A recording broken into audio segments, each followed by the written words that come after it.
Welcome, class. Today we're going to be covering Chapter 3, Section 3. And the title of today's notes is going to be Real Zeros of Polynomials. Basically, we're going to be covering a bunch of different ways how we can find zeros of a polynomial, no matter what degree it is. Before we do that, we need to talk about a couple of definitions. One of them is a factored form, extended form, and rational zero theorem. So a factored form, as you should be already well familiar with, looks something like this. If we have our polynomial, and the factor form of that would be, for example, x minus 2 times x minus 3 times x plus 4. So these three factors we can set equal to 0, and we can find our zeros, which we'll do in the next definition. Expanded form is when I take these three factors and I multiply them back together. In other words, I use distributive property to multiply the first two parentheses and then multiply the third. I have already done this, and you can check my work by doing it yourself. But this is what I got. I got x to the third minus x squared minus 14x plus 24. So when you factor them all out, this is what I have. So now let's go ahead and look at the zeros. So our polynomial and has the following zeros. Has zeros at, remember, I can take this first factor, which is x minus 2, set it equal to 0. So for x, I'll get x is equal at positive 2. I will also set the x minus 3 equal to 0. That would also give me x is equal to 3. And then when you set x plus 4 equals to 0, you get x is equal to negative 4. So there are three zeros, which are located at positive 2, 3, and negative 4. Rational zero theorem is something you may or may not have seen. So the formula for this, or the form of this, is the following. You have a sub n times x to the nth power plus a sub n minus 1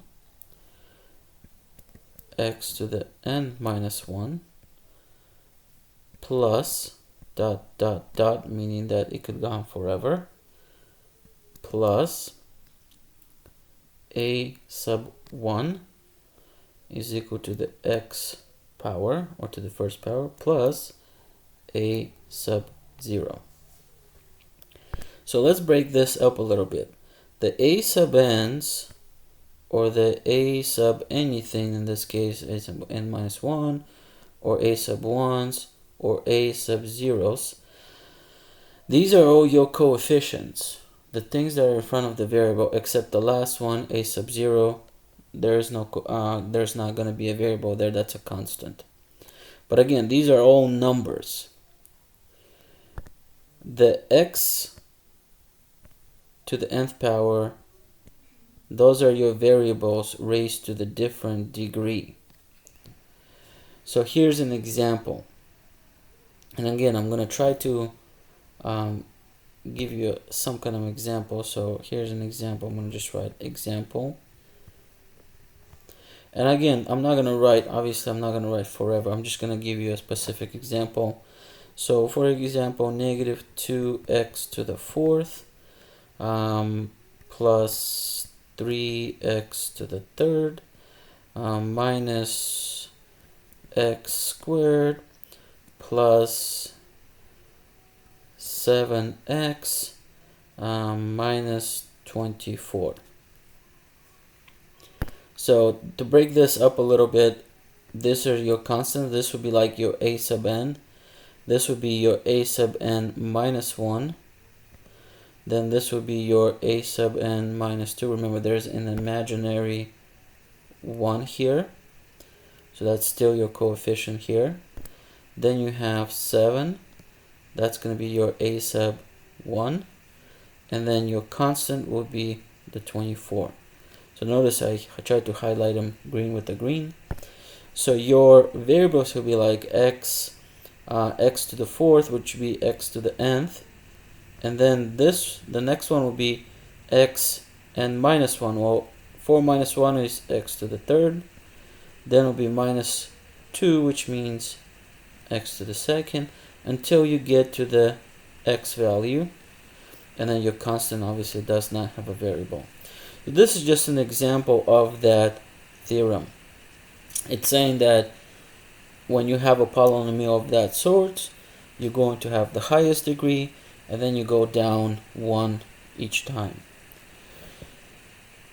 Another important piece of information is you're going to need to know what P is and what Q is. Now your P and your Q are your factors here. So P, not factors, but ratios. PQ. So P divided by Q. Where P is equal to, or what does P stand? It's a factor of the constant coefficient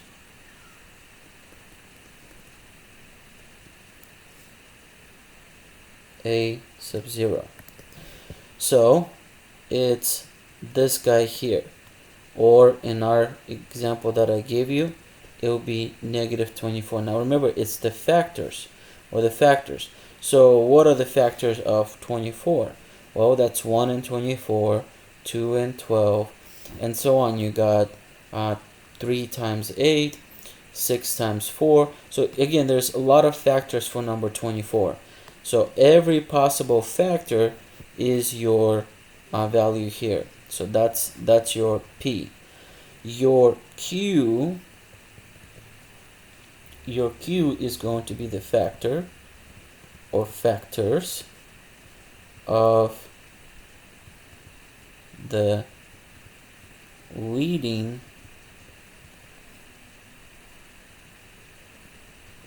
coefficient a sub n. So in our case, our leading coefficient would be negative 2. So you have to look at the factors of negative 2. There are only 2 because it's a prime number, 1 and negative 2. So in this case, we will only have 2 factors, unlike 24 where we had a lot of them. But so again, in this one, it's only 1 times 2. Alright, let's look at an actual example, and then hopefully we can go from there. So as you can see, they give us a polynomial, which as given here is x cubed minus 11x squared plus 23x plus 35. So our P is going to be the constant coefficient, which is positive 35. That's going to be our P. Notice that our Q in this case, there is nothing in front of the x cubed, so we know there's an imaginary 1. Which means when I start to look at all my possible factors are going to be P divided by Q. So in other words, the factors of P are going to be plus or minus 1, plus or minus 5, plus or minus 7, and plus or minus 35, divided by all the possible factors of 1 is going to be just plus or minus 1. It's 1 times itself. So really all of my options are just going to be, because 1 dividing into each thing just gives us plus or minus 1, plus or minus 5, plus or minus 7, and plus or minus 35. So those are all my possible roots that I can think of. Now, they're not all could be roots, but this is all my possible actual roots, real roots that I can find in this polynomial.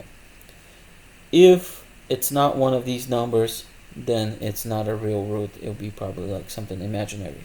So in our case, if we want to find any roots, we have to use these factors: plus or minus 1, plus or minus 5, plus or minus 7, plus or minus 35.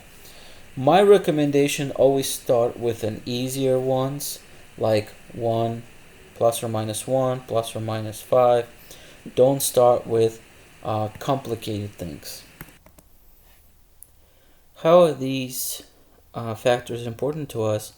Well, we can take each one, plug it back into our polynomial, and whichever answer gives us 0 as a solution is one of our zeros. What I recommend, always start with the easy ones. Start with like plus or minus 1, then plus or minus 5, plus or minus 7, then plus or minus 35. I wouldn't start with 35 because plugging in 35 for x, as you can see, is going to get pretty ugly in terms of calculations. So let's start with the first one. So let's start with p positive 1. So what I'll do here is I'm going to take p, remember I'm going to replace x with 1, that's one of my factors, and then replace or substitute 1 in place of x everywhere you see x. So minus 11 1 squared plus 23 times 1 plus 35. This gives us the following. This gives us 1 minus 11 plus 23 plus 35. And if we continue, we do get 48, which does not equal to 0. So you know one of my roots or one of my zeros is not positive 1. So let's try negative 1. So p of negative 1, plug in negative 1 everywhere you see x, minus 11, negative 1 squared, plus 23 times negative 1, plus 35. So this gives us negative 1 minus 11 minus 23 plus 35. And you notice that negative 35 plus 35 does equal 0. Well, what does that mean to us? This actually means that one of our roots, so since p of negative 1 equaled 0, therefore one of our roots is going to be x plus 1, or x is equal to negative 1. So that's one of our roots. Our factor is going to be x plus 1, but one of our roots is going to be negative 1. So again, using the equation, we can do the following. We could say, alright, we can take x to the 3, or x to the third minus 11 x squared plus 23x plus 35 divided by one of my factors that I know would work, which would be x plus 1. You can use lone division or you can use synthetic division. I'm going to go ahead and use the synthetic division. So if I do that, I get the following. I'm going to have negative 1 in front, then the hockey stick. And remember, use the coefficient of each variable. So we start with x to the third, that's coefficient would be 1. Then it would be negative 11. Then it will be 23. Then it's going to be 35. So let's go ahead and bring down the first one. So we get 1. 1 times negative 1 is negative 1, which gives us negative 12 when we add those two together. That gives us positive 12. Okay, 23 plus 12 actually gives us 35. And then negative 1 times 35 would be negative 35. And as you can see, it does work. That was the whole reason why we plugged in 1 to see if it's actually going to give us 0, and it does. So this will give us a new factor where this is going to be x squared minus 12x plus 35. And then remember, the factor that we're divided by was x plus 1. So that's going to be our factor there. Well, the next question is, well, can I factor this? And something like that we can factor using the magic x. So two numbers that multiply to 35 and that add up to negative 12. Well, if we thought about that, that would be negative 5, negative 5, and negative 7. So that gives a positive 35 and add up to negative 12. So my factored form, if you recall, our factor form is going to be following: x plus 1 times x minus 5 and x minus 7. So that's going to be our factored form. From there, I can solve each one for x, and my answers or my zeros are going to be x is equal to negative 1, which we already knew of. The other one would be positive 5, which we did not know about, and positive 7, also we did not know about. So my zeros for this problem is going to be as follows: x is equal to negative 1, positive 5, and 7. Now notice all of those factors are here. We have a negative 1 here, that's one of our factors. We have a positive 5, which is one of our factors. And we have a positive 7, which is one of our factors. Now we also had a positive 1, a negative 5, a negative 7, a positive plus or minus negative 35. But remember, this was all the possible answers, but there's only actually 3 that that work. And so those 3 were in our definition. So any questions concerning that, you can obviously ask. Let's go ahead and look at letter B. If you flip your paper over, so let's talk about what would be my P. And remember, P is your constant term. So in this case, it's positive 6. Q is your leading coefficient. In this case, it's positive 2.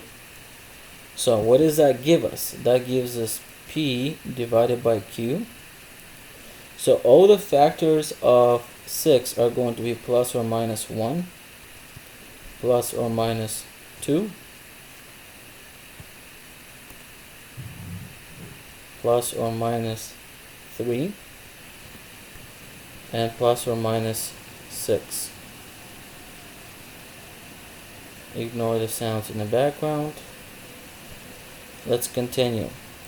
Alright, so all the possible factors of 2 will be plus or minus 1 and plus or minus 2.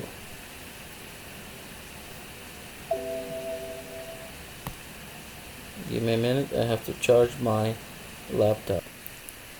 Alright, we're back. So what does this mean, P divided by Q? These are all my factors in the numerator and all my factors in the denominator.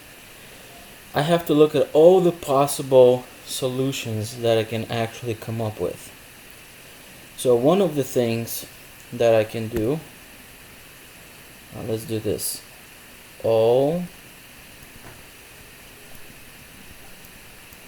possible roots. My first one will be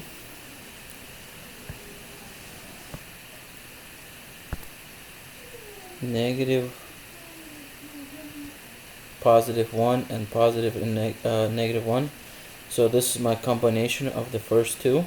So it'll be plus or minus 1 divided by plus or minus 1, which is really just plus and minus 1. My second combination, if you will, would be the following. That would be plus or minus 2 divided by plus or minus 1. So that would be my second combination. So it would be these two. And again, dividing plus or minus 2 by plus or minus 1 will really give us just plus or minus 2. My third possible combination will be plus or minus 3 divided by plus or minus 1, and again that is just plus or minus 3. And last but not least, out of these first, that would be plus or minus 6 divided by plus or minus 1, and again that combination is only going to give us plus or minus 6 because we're dividing by that 1. So my other combination that I can come up with after this is as follows. So my other combination will be plus or minus 1 divided by plus or minus 2. Let me actually use a highlighter here. So it's this combination, those two numbers. Now notice that plus or minus 1 divided by plus or minus 2 will give us or generate plus or minus 1/2. My next one would be plus or minus 2 divided by plus or minus 2. Well, 2 divided by 2 is 1, which really is plus or minus 1. We already have that possibility here, so I don't need to use it twice. The other combination will be this combination here when we use these two. If I can highlight them enough. Plus or minus 3 divided by plus or minus 2. That combination gives us a possibility of plus or minus 3/2. And last but not least will be the last combination, which is this combination here. Plus or minus 6 divided by plus or minus 2. Well, looking at that, we can clearly see that plus or minus 6 divided by plus or minus 2 is a positive and a negative 3. We already have that here, so I don't need to use it twice. So all my possibilities, or all my possibilities that you can think of, okay, would be given by the following. Is positive plus or minus 1, plus or minus 2, plus or minus 3, plus or minus 6, plus or minus 1/2, and plus or minus 3/2. But remember what I told you. You always want to start with the easier problems. You obviously don't want to plug in fractions. You don't want to plug in larger numbers. So start small. You may get lucky. You may not. Again, you just have to see and figure out each one. So let's start with P. When we take the polynomial and plug in 1 into it. Plug in 1 into it, which gives us 2, 1 cubed, plus 1 squared, minus 13 times 1, plus 6. Now, if you did this math, this does not, okay? And again, if you did this math, this does not give us 0. So this would be non-equaling to 0. So let's go to the next one. Negative 1.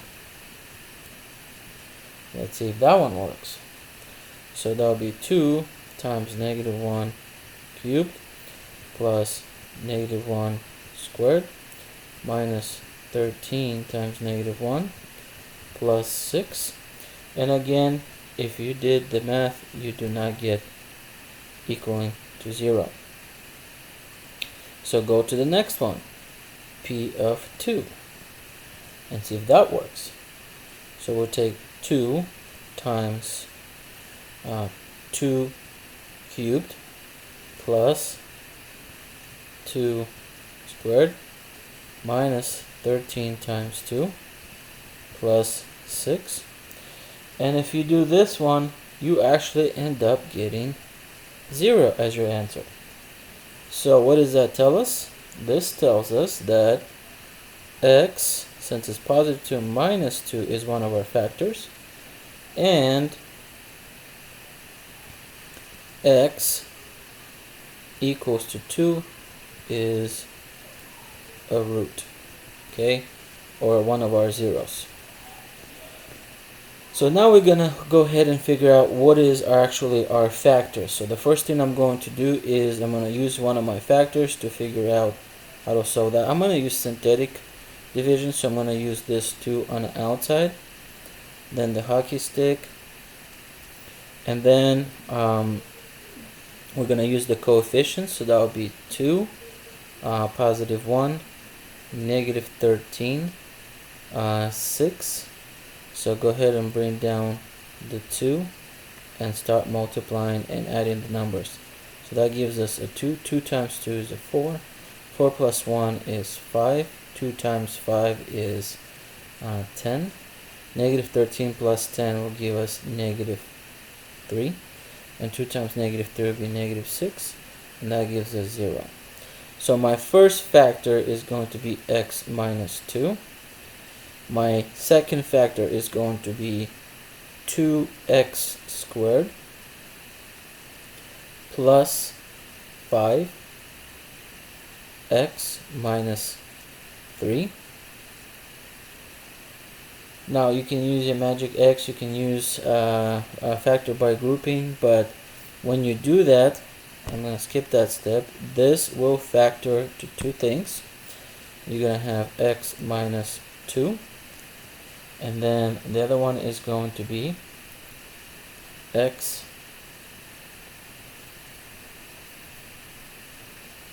plus 3 and 2x minus 1. Again, I recommend factor by grouping. So before I circle that as the answer, so remember that's going to be our factored form. And so from here I can figure out what my roots are, or my zeros, and the first one is going to be x is equal to 2. We know that one. X is equal to negative 3. We did not know that one. And x is also going to be positive 1/2, or one of our zeros is going to be 1/2. So my answer is going to be x is equal to 2, negative 3, and 1/2. So again, that gives us the solution to that specific problem. And just to bring that attention back to what you see as all possible roots, notice we do have a positive 2, we do have negative 3, and we do have positive 1/2. So out of all the possible roots that we have there, 3 of them that we should have had are in that list. So that's why we create that list, because it is possible, it is going to be one of the answers that are given in that list. So let's go ahead and look at this one. This one, notice, is to the 4th power.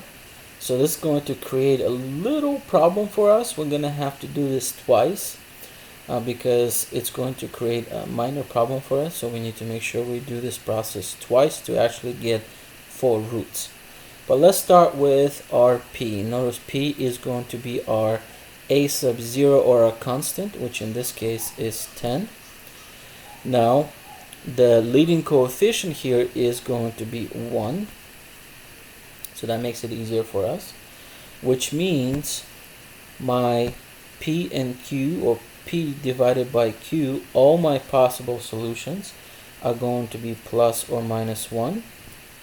Because I'm dividing by plus or minus 1, so it really is just going to be what's on top. Plus or minus 2, plus or minus 5, and plus or minus 10. Really it's just going to be all the factors of 10. Because q, there's only one possibility, that's, plus or minus times 1 times 1. So again, that really doesn't change our factors on top. So that's why I just wrote the stuff on top, not the one on the bottom. And again, with every problem, start easy.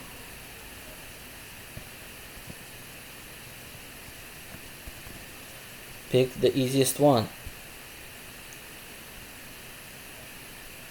P of 1.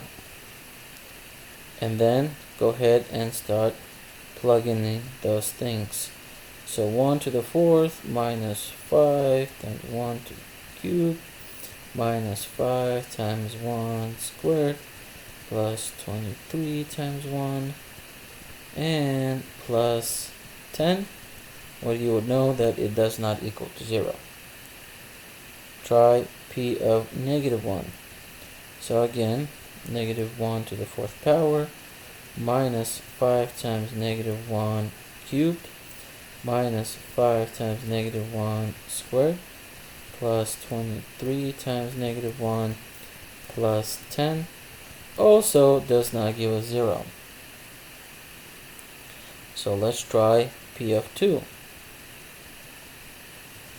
That gives us 2 to the 4th power minus 5 times 2 to the 3rd power minus 5 times 2 to the 2nd power plus 23 times 2 plus 10. Unfortunately, that also does not give us 0. So we're going to continue on with this process. So negative 2 to the 4th power minus 5 negative 2 cubed minus 5 negative 2 squared plus 23 times negative 2 plus 10, and hooray hooray, that gives us 0 as our answer, which tells me one of my factors is x plus 2. That is going to be our root. So x plus 2 is a root.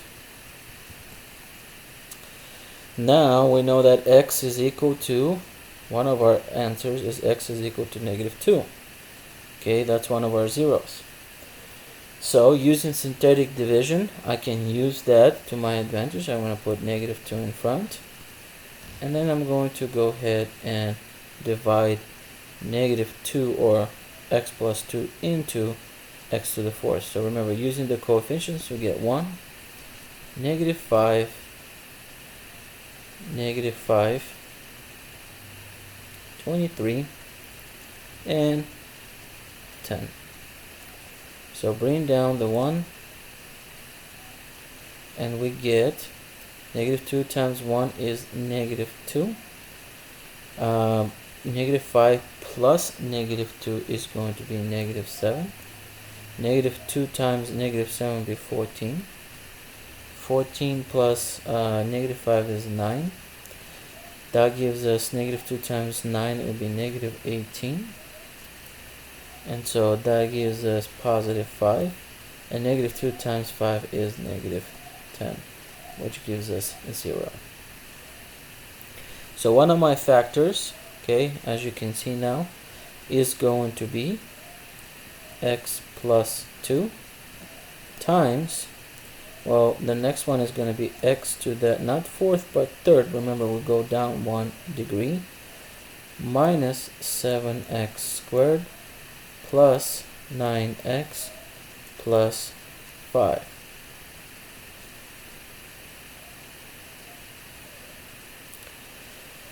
So the question here, well, how do I factor that? One possibility is we could try to factor by grouping, but notice that that is not factorable by grouping. I can tell you that right now, which means we have to go ahead and start with continuing solving this problem just like we did in the previous problems.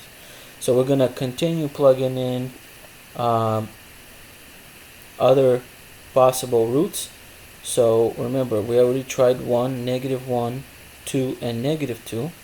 So we can continue trying plugging those in, plugging in some of those values. So let's go ahead and do that.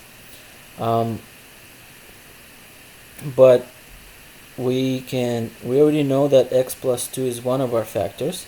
So the other one is going to be p of x. is equal to x cubed minus 7x squared plus 9x plus 5. So now I'm going to plug in values here. So again, start with the easy one. See if any of those would work. So I'm going to plug in -2, see if that one will work. So you get -2 cubed minus 7 times -2 squared plus 9 times -2 plus 5, and unfortunately that does not equal to 0. So try the other factors. So the next factor would be +5 or -5. So let's try +5. Now the reason I started with the -2 is because we already know 1 does not work, and if it was one of our factors it would have worked. We know -1 does not work, and we know 2 does not work. -2 did work for the degree 4 if it happened to be there might have been 2 zeros at -2. So if that was the case, it would have worked the second time around. So that's why I started with the -2 first. Now since it doesn't work, that means we don't have 2 roots at -2. So that means I can go ahead and choose the next one. The next one will be +5. So again, start out easy by going with the smallest values first. So it'll be 5 cubed minus 7 times 5 plus 9 times 5 plus 5. And hooray, hooray, we do get a 0 as a solution, which tells us that x minus 5 is a root, which also tells us that x is equal to 5 is one of our zeros. So x is equal to 5. Now, go ahead and use the synthetic division to continue this process. Remember, we already got one of the factors. Now we're working on this part. Okay, we want to know what is this factor out. And so to do that, I'm going to use synthetic division. So I'm going to use 5 in front. Again, using the hockey stick here. I'm going to use the coefficients 1, -7, 9, and 5. Bring down the 1. We'll get 1. 1 times 5 is 5. Well, -7 plus 5 will be -2. That gives us -10. And then that gives us -1, which gives us -5. And that does equal to 0. So now, continuing the first factor that I already know will be x plus 2. I know my other factor is x minus 5. And after using synthetic division, I'm going to get the following: x squared minus 2x minus 1. So this part I can factor using the magic x, or just factoring, and hopefully I can, but we'll see. So let's see, two numbers that multiply to -1 and add up to -2. Are there two numbers that when I multiply them I get -1, but also that add up to -2? And notice my only possibility to get -1 is 1 times -1, and that adds up to 0. So there are no factors there, at least no real values. So my final answer will be x plus 2 times x minus 5 times x squared minus 2x minus 1. So this would be in a factored form as my solution. And that completes chapter 3, section 3 notes. Good luck on homework.